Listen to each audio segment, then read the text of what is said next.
High student, আসসালামু আলাইকুম রহমতুল্লাহ। Square এবং ইউজন কোচিংয়ের পক্ষ থেকে আজকে আবার আপনাদের সামনে এসে হাজির হলাম কিছু গুরুত্বপূর্ণ হিসাব বিজ্ঞানের টপিকস নিয়ে। আজকে আমার আলোচনার বিষয় হিসাব বিজ্ঞান বেসিক 2 ক্লাস। তা আমরা সবাই হিসাব বিজ্ঞানের ছাত্র, হিসাব বিজ্ঞান পড়তেছি, জানতেছি, বুঝতেছি, বাট হিসাব বিজ্ঞানের বেসিক সম্পর্কে আমাদের ধারণা খুব কম।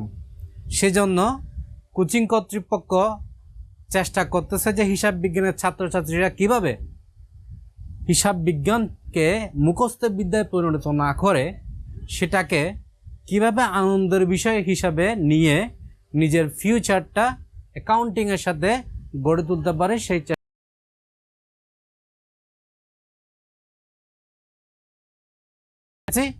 বাট সব কিছু তোমরা জানো, হয়তো তার মধ্যে কিছু কিছু ইনফরমেশন থাকবে যেটা তুমি জানো না। প্রথম তোমাকে আমি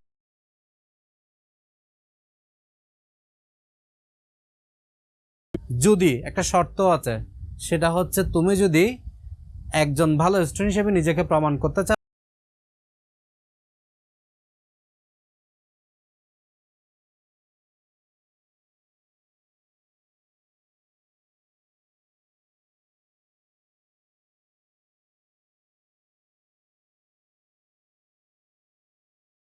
এসএসসি, এইচএসসি, ইউনিভার্সিটি অ্যাডমিশন টেস্টের জন্য একজন, আর ইউনিভার্সিটি অ্যাডমিশন টেস্টের তুমি ডিগ্রি,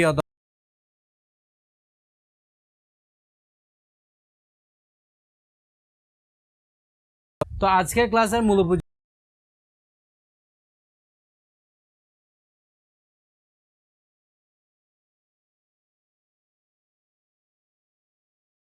দুতরফা দাখিলা পদ্ধতি। হিসাব বিজ্ঞানের মূল ভিত্তি কি? দুতরফা দাখিলা পদ্ধতি।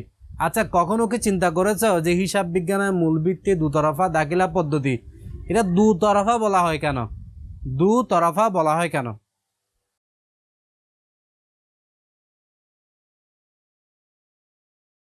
অর্থাৎ দুইটা পক্ষ রয়েছে।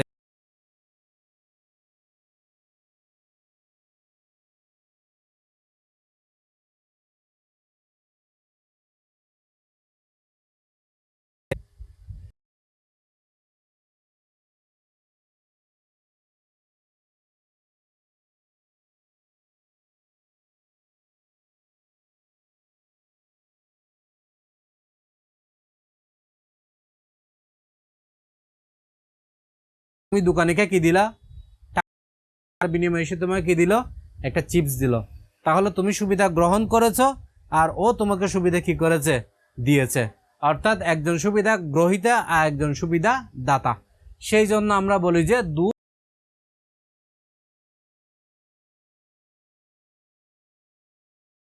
বুঝতে পেরেছো? এবার তোমাদের মনে প্রশ্ন জাগতে পারে, দুতরফা দাখিলা পদ্ধতির জনককে, এটা কে আবিষ্কার করেছে? কার হাত ধরে এটা আমাদের কাছে এসেছে?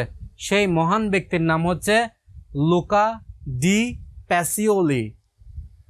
আমি কি বললাম? আমার মুখে মুখে আরেকবার বলো, লুকা ডি প্যাসিওলি। ওকে, এবার প্রশ্ন হচ্ছে লুকা ডি প্যাসিওলি কে? উনি কে? উনি কোন ব্যক্তি? এত মহৎ ব্যক্তিটা উনি কি ছিলেন? উনি একজন ধর্মযাজক ছিলেন, অর্থাৎ ধর্ম প্রচারক, অথবা মহৎ, যারা আমরা গুরু বলে থাকি, ধর্মীয় গুরু, এবং একজন বিখ্যাত গণিতবিদ ছিলেন, গণিত বিশারদ ছিলেন, যিনি গণিত নিয়ে কি করতেন? পর্যালোচনা করতেন, গণিত নিয়ে কি করতেন? রিসার্চ করতেন, গবেষণা করতেন। ওকে, লুকা ডি প্যাসিওলির জন্মস্থান কোথায়? ইতালি। আমরা শুনেছি সুন্দর একটা নগরী ইতালি। ইতালির ভেনিস নগরীতে হচ্ছে যে লুকা ডি প্যাসিওলির জন্মস্থান। অর্থাৎ হিসাব বিজ্ঞানের জন্মস্থান বলা হয় ভেনিস নগরীকে, অর্থাৎ ইতালিকে। এরপরে বলা হচ্ছে হিসাব বিজ্ঞানের জন্মসাল। আমরা, আমাদের প্রত্যেকের জন্মসাল আছে, কারণ আমরা জন্মগ্রহণ করেছি। ঠিক একইভাবে হিসাব বিজ্ঞানও আধুনিক হিসাব, কিন্তু আমরা পৃথিবীর জন্ম যেদিন থেকে সেদিন থেকে হিসাবের সূচনা হয়েছে, কিন্তু হিসাবকে বিজ্ঞানের রূপ দেওয়া সে অসম্ভব কাজটি সম্ভব হয়েছিল যেই সালে, সেই সালটা হচ্ছে 1494, 1494। ওকে, হিসাব বিজ্ঞানের জন্মদিনও আছে, সেটা তোমরা কি জানো? আজকে জেনে নাও। হয়তো অনেক বইয়ের মধ্যে পাবা না, এটা হাই লেভেল অ্যাকাউন্টিং বইয়ের মধ্যে পাওয়া যায়। হিসাব বিজ্ঞানের জন্মদিন হচ্ছে 14 নভেম্বর, ভুলা যাবে না কিন্তু 14 নভেম্বর তোমরা কেক টাক এনে বার্থডে পার্টি পালন করবা কার, হিসাব বিজ্ঞানের, যাতে মনে থাকে মতো। আচ্ছা, তাহলে চলে আসে এবার আমাদের এদিকের পড়াগুলো শেষ। এবার আমরা এদিকে দেখি এখানে কি লেখা হয়েছে। 1494 সালে লুকা ডি পেসিওলি কি করেছেন, একটা বই প্রকাশ করেছেন। সে বইটার নাম কি? সে বইটার নাম হচ্ছে যে এইখানে লেখা আছে, তোমরা দেখতেছো, অ্যারিথমেটিক জিওমেট্রিকা প্রপোর্শনালিটা। এটা হচ্ছে যে সুম্মা দি অ্যারিথমেটিক জিওমেট্রিক প্রপোর্শনালিটা। এটা হচ্ছে সে বইয়ের নাম, সে মহৎ বইয়ের নাম, মহৎ লেখকের মহৎ বই। সেই বইটা থেকে আজকে আমরা আধুনিক হিসাব বিজ্ঞানের তথ্য পেয়েছি। এবং আরও মজার বিষয়, সেই বইয়ের তৃতীয় অধ্যায়, সেই তৃতীয় অধ্যায়ের মধ্যে, যে অধ্যায়টার মধ্যে দুতরফা দাখিলা পদ্ধতি সম্পর্কে কি করা হয়েছে, অনেক বেশি ধারণা দেওয়া হয়েছে, অনেক তথ্যবহুল, অনেক জ্ঞানবহুল তথ্য দেওয়া হয়েছে। সে বইটার নাম হচ্ছে যে দুতরফা দাখিলা পদ্ধতির উপর লিখিত অধ্যায়। সে অধ্যায়ের নাম হচ্ছে কি, ডি কম্পিউটিস অ্যাট স্ক্রিপ্টিস্ট। ঠিক আছে, দি কম্পিউটিস অ্যাট স্ক্রিপ্টিস। এটা হচ্ছে যে সেই অধ্যায়, যে অধ্যায় থেকে আমরা দুতরফা দাখিলা পদ্ধতির ধারণা পেয়ে থাকি। এরপরে বিষয়টা হচ্ছে যে এটা কিন্তু ইতালিয়ান ভাষায় লেখা। তোমরা দেখতেছো এখানে ডি, অ্যাট, এগুলা ইউজ করা হয় কোন ভাষায়? এগুলা ইউজ করা হয় ইতালিয়ান ভাষায়। বাট আমরা দেখতে পাচ্ছি যে ইংরেজি ভাষায় প্রকাশিত হিসাব বিজ্ঞানের সর্বপ্রথম একটা বই আছে। সেই বইটার নাম হচ্ছে যে কি, principles of double entry system of book keeping বই। আমরা অনেকে বলে থাকি বুক কিপিং। আচ্ছা, বুক কিপিং অর্থ হচ্ছে কি? বুক কিপিং অর্থ হচ্ছে হিসাবকে সংরক্ষিত করা। তাহলে এখানে কি বলা হয়েছে, principles of double entry system, দুতরফা দাখিলা পদ্ধতিকে অফ বুক কিপিং, একটা বইয়ের মধ্যে রক্ষিত করা।